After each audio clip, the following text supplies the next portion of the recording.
vamos a hablar acerca de la microglía, pero desde la perspectiva inmunitaria y remontándonos un poco a la parte histórica, que creo la deben de haber comentado, bueno, estamos hablando de finales del siglo XIX, 1882, el doctor Pío del Río Ortega es el que estudia más precisamente a estas células y observa en sus estudios, observa que había algunas formas que se presentaban de manera ramificada y que estas formas inicialmente ramificadas, cuando las iba siguiendo a lo largo de sus estudios, veía que las formas de alguna manera iban tendiendo a ser redondeadas, se iban redondeando, ¿sí? Y participaban mucho, sobre todo cuando había alguna lesión en sus experimentos, ¿no? Y de ahí que se viene la idea acerca de que si estas células que inicialmente eran ramificadas y tendían a redondearse, que si no serían efectivamente los macrófagos, porque ya se sabía obviamente que los macrófagos, una de las características que tienen para hacer su función de protección era precisamente la movilidad, era una célula que cambiaba de forma, una célula pleomórfica, pero que además también era móvil. Y lo que observaba Pío del Río Ortega era precisamente esta transformación, que es precisamente lo que les recuerda a las formas típicas de los macrófagos.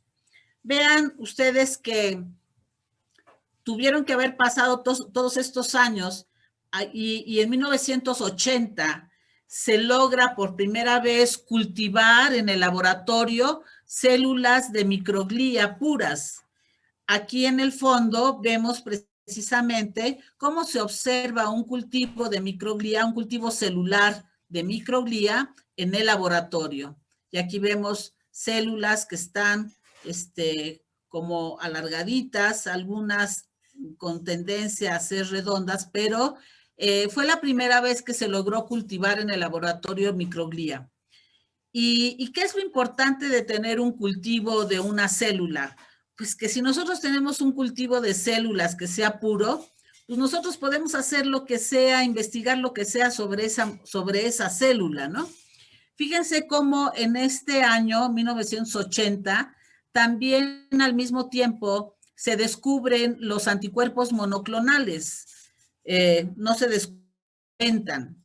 Se inventan los anticuerpos monoclonales. Y entonces, qué maravilla, porque ya teníamos dos elementos fundamentales para estudiar la microglía.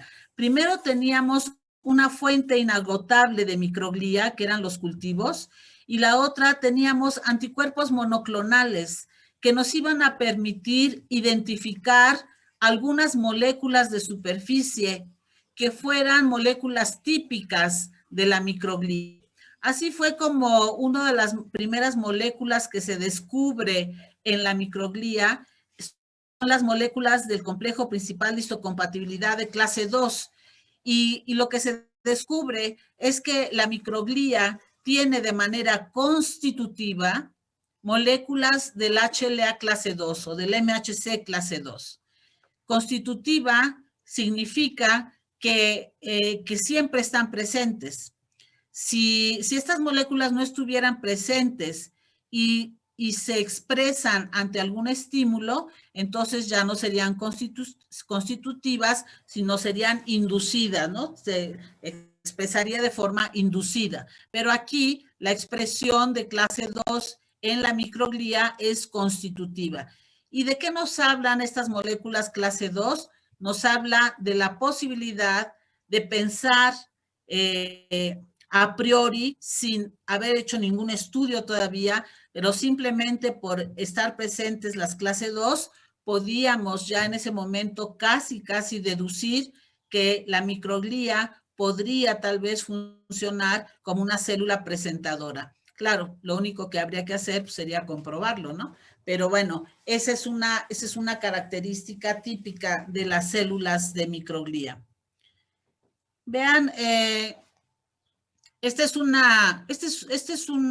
experimento clásico que se lleva a cabo en en Alemania, en el Instituto de Max Planck de Psiquiatría, por este científico llamado Kreutzberg. Y lo que hace Kreutzberg es inyecta una toxina en el músculo a nivel de las terminaciones axonales y luego va a observar qué es lo que ocurre como consecuencia del transporte de la toxina a través de los axones.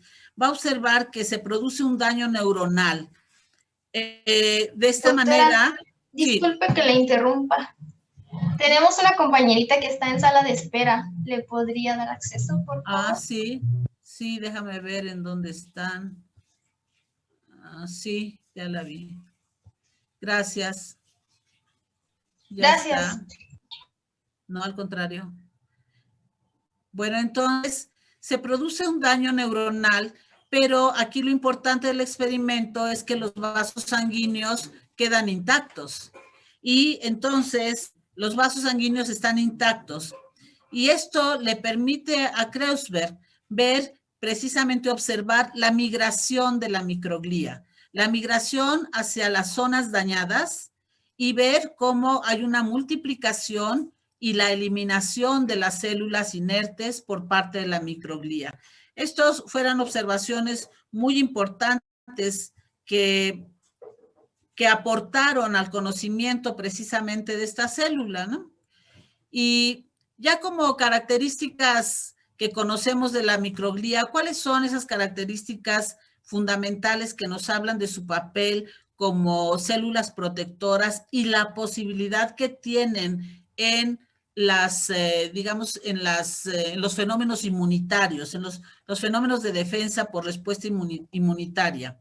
Bueno, es una célula que tiene movilidad, es una célula que puede realizar fagocitosis, es una célula que presenta la expresión constitutiva, como decía yo, de moléculas clase 2, pero también de moléculas que coadyuvan a la presentación de antígeno, como es la molécula B7, contiene algunas otras moléculas que hablan de adhesión celular, adhesión hacia las paredes endoteliales, ¿sí? Moléculas de adhesión, ¿no?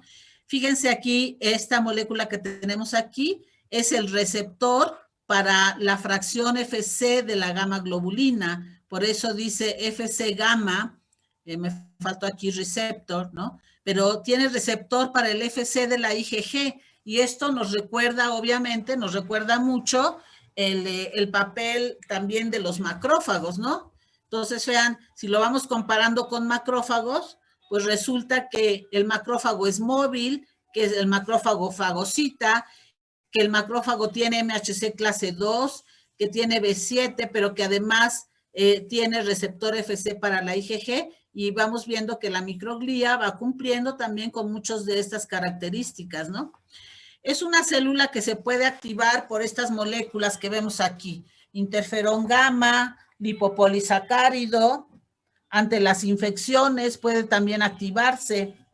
Se activa también por la presencia de la proteína beta amiloide, de la proteína C reactiva, espérame, de proteína C reactiva ante fenómenos de inflamación o de degeneración celular.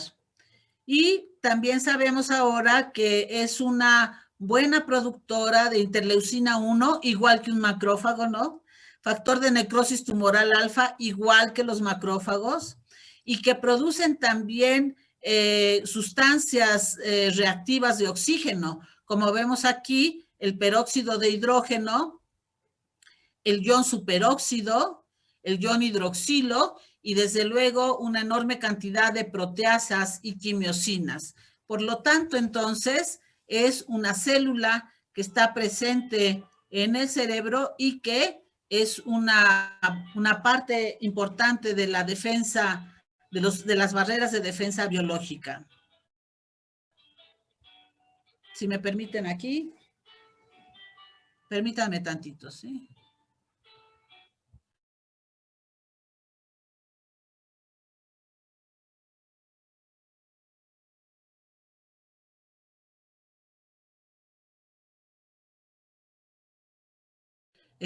Bueno, perdón, aquí tantito. Entonces, algo adicional que sabemos es que la microglía puede cambiar durante la activación y cambia, desde luego, no solamente en cuanto a número de células, sino también en cuanto a la morfología de la célula, como habíamos dicho, en su estado pasivo, digamos, es una célula que presenta estas prolongaciones que pareciera como si extendiera sus pseudópodos, como si extendiera sus como manitas, ¿no?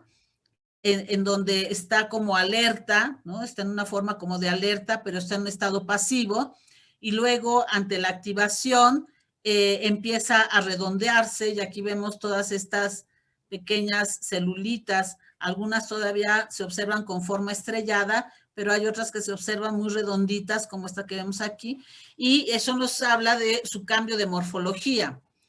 Y no solamente cambia eso, sino también cambian receptores de superficie. Y hay producción de algunos factores de crecimiento y desde luego la producción de citocinas.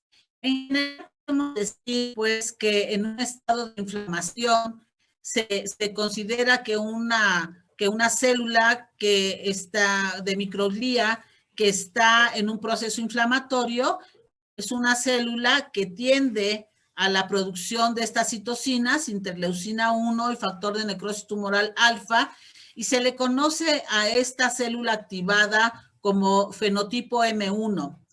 Es una célula que también produce sustancias de oxígeno reactivas, como el oxígeno y el óxido nítrico, y hay una reducción en los factores que son neurotróficos.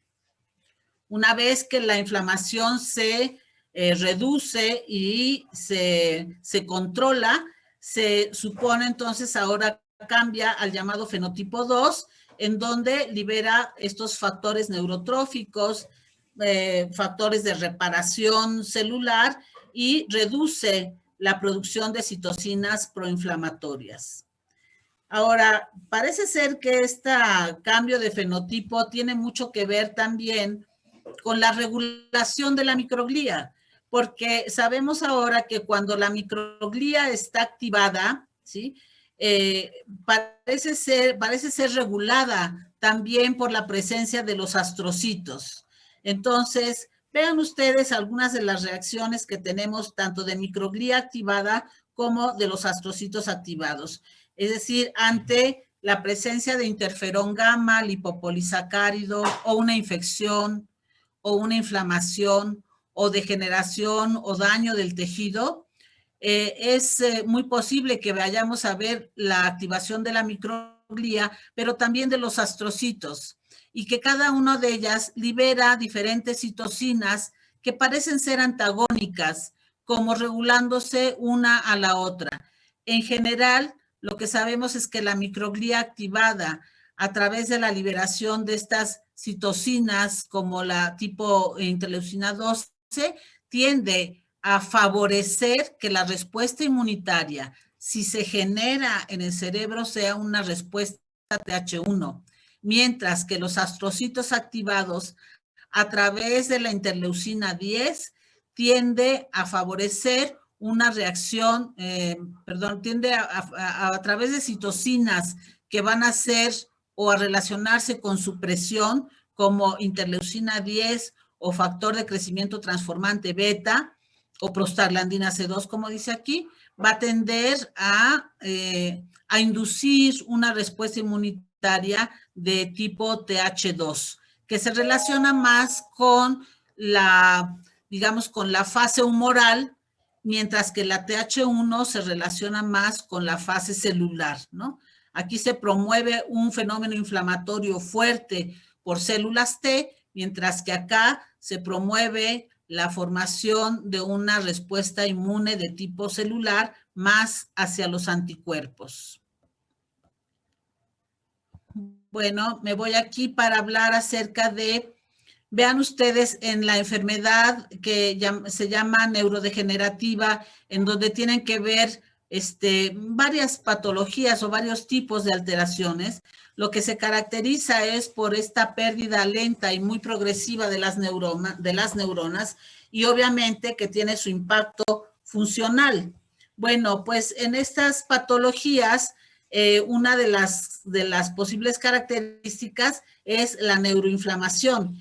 Y parece que aquí, así como hablamos de las actividades de protección de microglía, es muy posible también que la microglía pues esté precisamente participando en el daño y precisamente habrá un daño en diferentes formas por un traumatismo, isquemia, etcétera, pero la activación de la microglía sin que esa activación sea regulada me puede llevar precisamente a la presentación de un daño por exceso de activación de la microglía.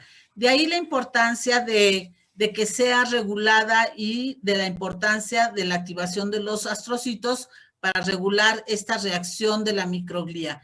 En el caso, obviamente, de una acción benéfica, pues terminaría todo en una reparación, se remueve el material que se haya material de células muertas, etcétera, y haya una limpieza.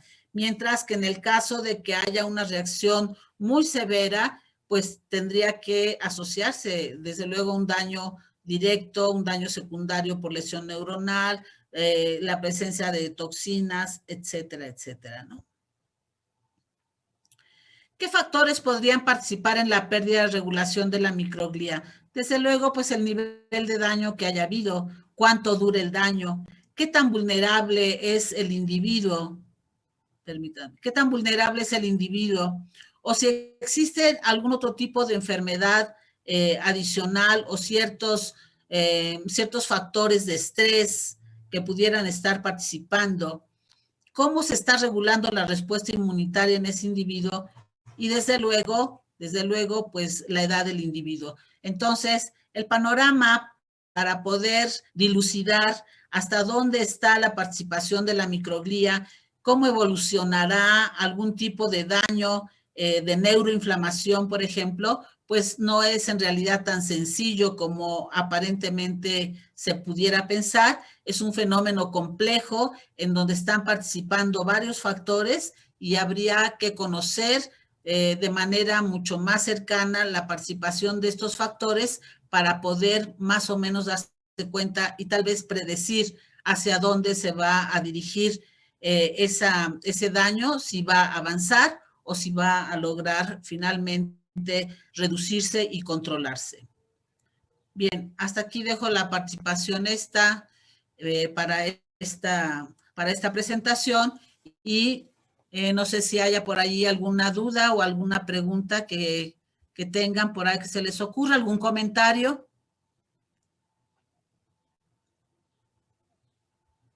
¿Algo? ¿Todo quedó claro?